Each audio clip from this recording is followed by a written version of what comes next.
Hello everybody, welcome back to my channel. My name is Natalie. Today's episode is slightly different than I'd say the typical episodes when I talk about stories of my life living in Jamaica, why I wanted to move to Jamaica. Like, I am a big advocate for Jamaica and I always will be. It is the best decision that I ever made 12 years ago and I don't regret moving here. But this video, especially by the title, it was a struggle to make friends. It's not easy making friends in Jamaica.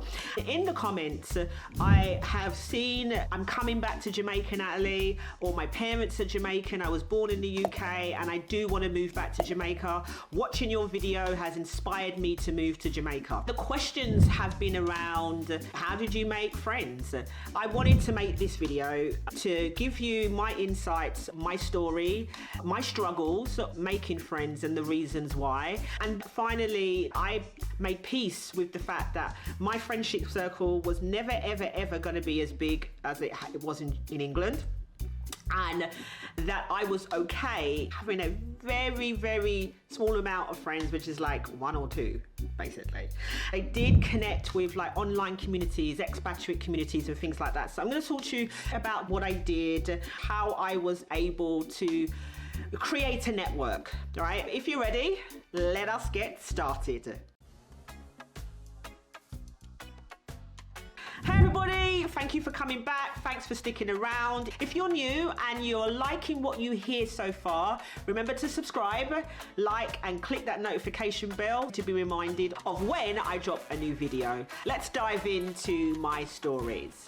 Ultimately, Natalie, your accent is the biggest problem that you're gonna have in creating authentic friendships in Jamaica.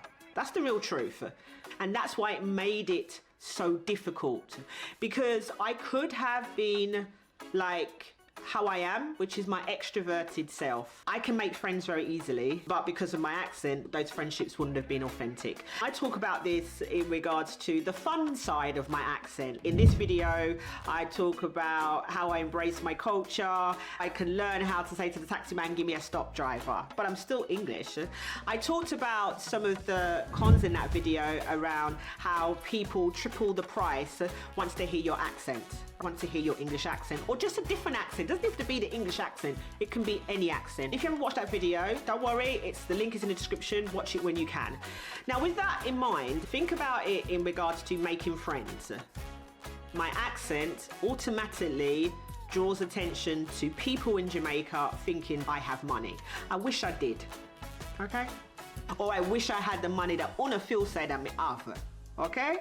What did you think about my my English patois there? If they're gonna be my friend, they're gonna think that I have money. When we go out together, I'm the one that's gonna be paying for everything. I'm the one that's gonna pick them up and drop them home. And let me just say something right here. That's exactly how I was treated in England. These people weren't Jamaican. That's another story if I ever have time to do that. If you are going to be friends with somebody that doesn't earn as much as you, then what that means is you're not going to be able to go to places that you can afford to go to, whether it's a tourist attraction or a restaurant where this is the type of restaurant that I always go to, or I typically go to, and my friend can't afford that restaurant or that event. I love going to Sunfest and I will get my VVIP tickets. That's partly because I'm about that high and because I want to be in the VVIP or the VIP so I can see what I want. I love the crowds and I love the masses. I love being in that vibe, but I don't like being in it when certain things start kicking off and popping off. If I'm friends with people that have a lower salary, it's more challenging. I don't want them to feel they have to find the money and end up breaking the bank or not being able to pay the light bill. So, Jamaica, I love to party. I love to be out. I love to be on the beach. I love to go to festivals, to concerts, to dances. I love going to events. Moving to Jamaica was where I needed to be because it's the Caribbean and everything's done outside. Whether it's a restaurant, party, beach party, dance, festival, arts and craft, going to the beach, going up in the hills, going to the mountains, I'm all for that. I was looking forward to doing that. But coming to Jamaica, that didn't really happen. When my family would come over or friends would come on holiday, that's really when I went out. When I used to go out to restaurants with the friends that I had made, we ended up going to places like Pizza Hut. If I want to go to a restaurant, it wouldn't be Pizza Hut unless it's for the kiddies, right? And so, I remember making suggestions like, you know, can we go to Pier 1 or Yacht Club? Because I haven't been to these places. And the reaction was like, what? I just stopped going out with them.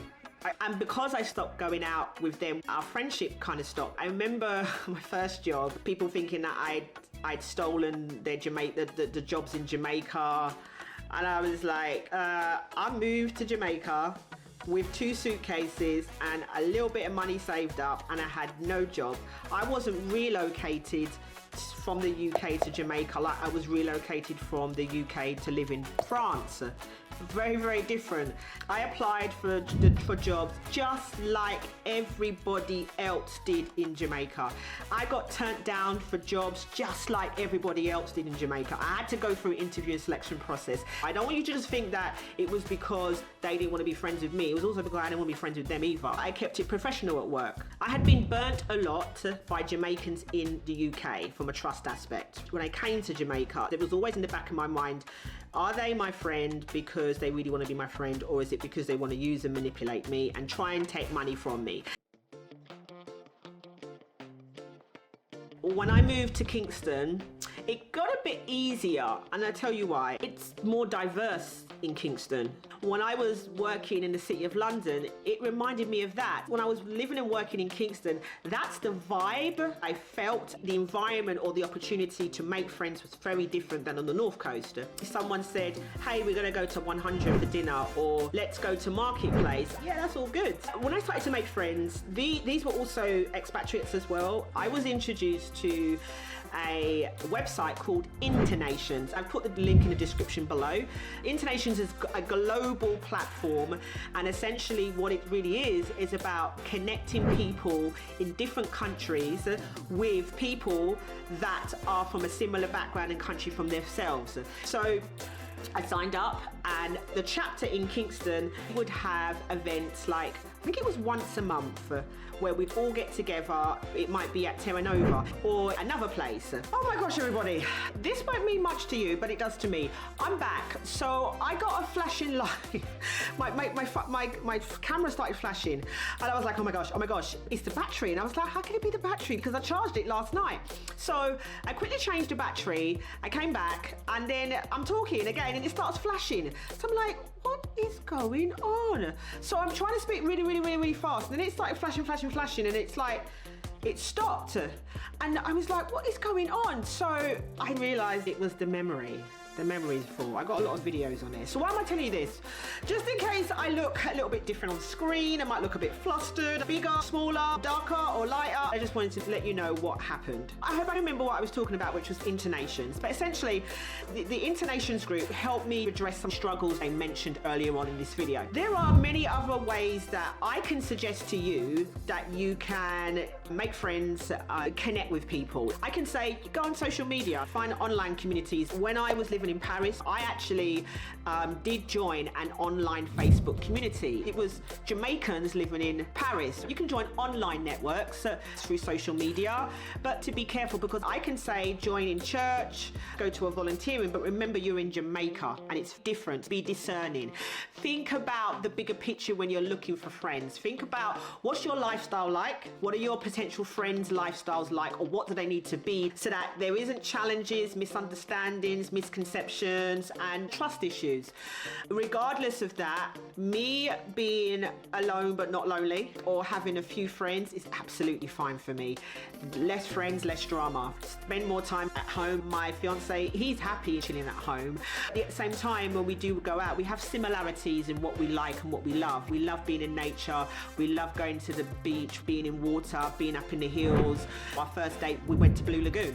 Anyway, I've got to go because it's flashing again. I think it's my memory. I've got to get rid of some videos. So what I want to say is thank you so much for watching. I hope that this video really helped people in regards to understanding the realities and the truth about finding friends in Jamaica, but it doesn't deter you, because the tips and hints that I've given you should really help you. I'm also offering free 1-hour coaching sessions. The link is in the description. So if you want to know more about my struggles, my challenges, how I adjusted, what I did, what I didn't do, sign up for your free session. I'd love to help you along your journey if this is something that you want to really consider doing.